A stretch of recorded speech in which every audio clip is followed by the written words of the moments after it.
Going to Amritsar తక్కువ బడ్జెట్లో. Golden Temple, Jallian Walabagh, Wagah border, ఇంకా ఎన్నెన్నో విశేషాలు. దూసుకుపోయే వేగంతో నైట్ 10 గంటలకల్లా ఢిల్లీ బస్టాండ్కి వచ్చాము. అక్కడ బస్ ఎక్కాం. అమృత్సర్ వెళ్ళే బస్ ఎక్కాం. అమృత్సర్లోని హాస్టలర్స్లో జాయిన్ అయ్యాం. Per day just 500 to 600 rupees. రూమ్లోకి మాత్రం ఫెసిలిటీస్ చాలా బాగున్నాయి. కింద ఒక బెడ్, పైన ఒక బెడ్, అటొక బెడ్, ఇటొక బెడ్, ప్రతి బెడ్లో ఒక లైట్, కింద లాకరు.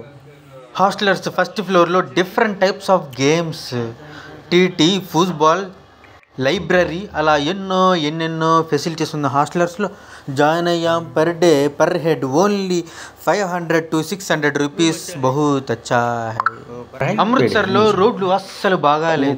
నాకైతే రోడ్లు నచ్చలేదు.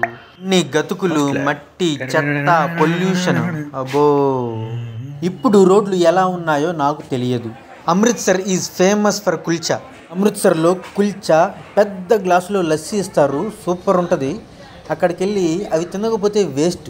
లస్సీ తాగాల్సిందే, కుల్చా తినాల్సిందే. కుల్చా మాత్రం క్రిస్పీగా భలే ఉంటుంది.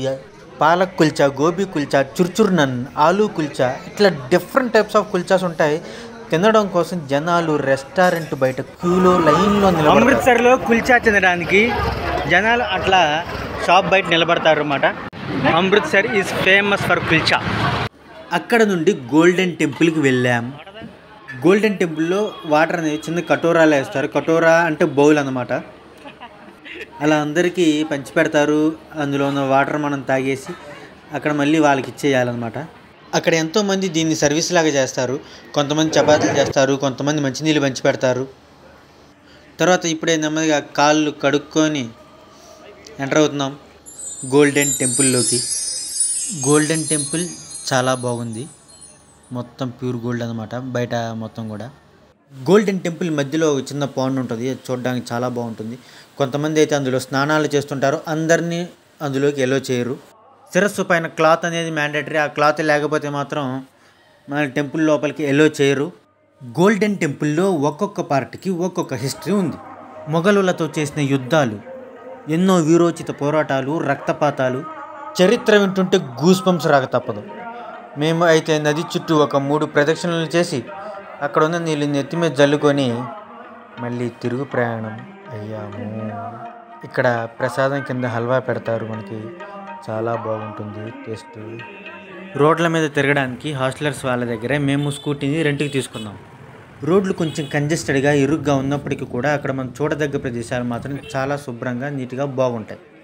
గోల్డెన్ టెంపుల్ దగ్గరే ఇంకొక ఫేమస్ ప్లేస్ ఉంటుంది. అదే జలియన్ వాలాబాగ్. జనరల్ డయ్యర్ అనే ఒక బ్రిటిష్ అధికారి ఆధ్వర్యంలో చిన్న, పెద్ద, ఆడ, మగ అని తేడా లేకుండా కొన్ని వందల మందిని కాల్చి చంపిన ప్రదేశం జలియన్ వాలాబాగ్. జలియన్ వాలాబాగ్ ఎంట్రన్స్ దగ్గర లోపలికి ఎంటర్ అవ్వడానికి జనాలంతా ఈ విధంగా వెళ్తున్నారనమాట. ఎంట్రన్స్ దగ్గర చనిపోయిన వారి గుర్తుగా ఈ విధంగా డిజైన్ చేయడం జరిగింది. ఆడపిల్లలు, ముసలివాళ్ళు, చిన్నపిల్లలు, పెద్దవాళ్ళు అని చూడకుండా అందరినీ చంపేయడం జరిగింది ఈ జలియన్ వాలాబాగ్ అనే ప్రదేశంలో.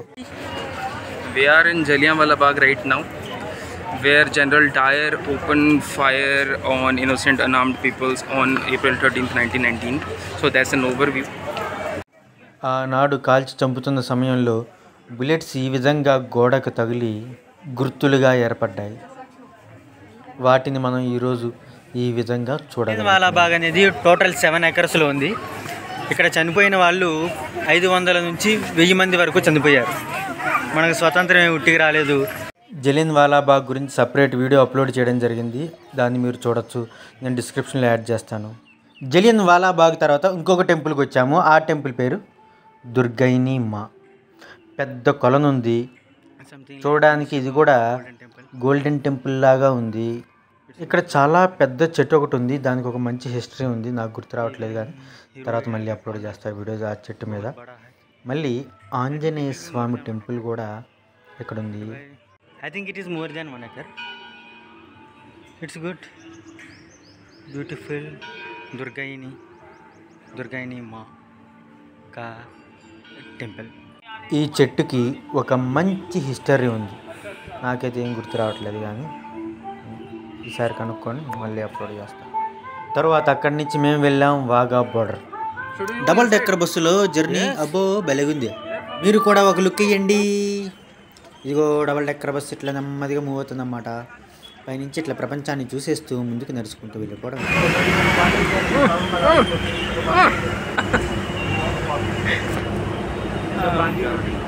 Just a normal people. I am also a normal people. I'm a regular everyday normal motherfucker. Okay. The dialogue will go in. I'm a regular everyday. Hey, It's not possible. hey, it's looking good though. हाँ रे. Oh, nice.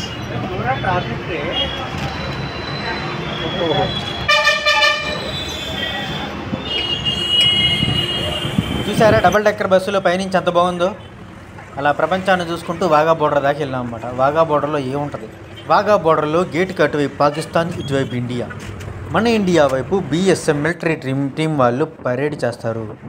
అవి చూస్తుంటే మనకు goose bumps వస్తాయి. మీ సంగతి తెలియదు కానీ నాకు కొంచెం దోల ఎక్కువే. గేటుకి అటువైపు ఉన్నది పాకిస్తాన్, గేటుకి ఇటువైపు ఉన్నది భారత్. మన వైపు ఉన్నంత క్రౌడ్ అటువైపు లేదు, మన వైపు ఉన్నంత డెవలప్మెంట్ అటువైపు లేదు, మన వైపు ఉన్నంత సౌండ్ అటువైపు లేదు. ఇప్పటి వరకు మన ఇండియా వైపు చూశారు, ఇప్పుడు పాకిస్తాన్ వైపు చూడండి. అక్కడ ఇంకా కన్స్ట్రక్షన్ ప్రాసెస్లోనే ఉంది, జనాలు కూడా ఎక్కువ మంది లేరు.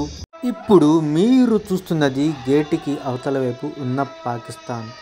అక్కడ సిట్టింగ్ ప్రాసెస్ అంతా కూడా ఇంకా కన్స్ట్రక్షన్లోనే ఉంది. మన వైపు అయితే పూర్తిగా డెవలప్ అయిపోయి 2-3 ఫ్లోర్స్లో ఉంది. చూడడానికి చాలా బాగుంటుంది మన వైపు. వాళ్ళు కూడా మనల్ని ఆదర్శంగా తీసుకొని కొత్తగా ఏదో కట్టాలని చూస్తున్నారు. ఓకే, జై జవాన్, జై కిసాన్, జై భారత్.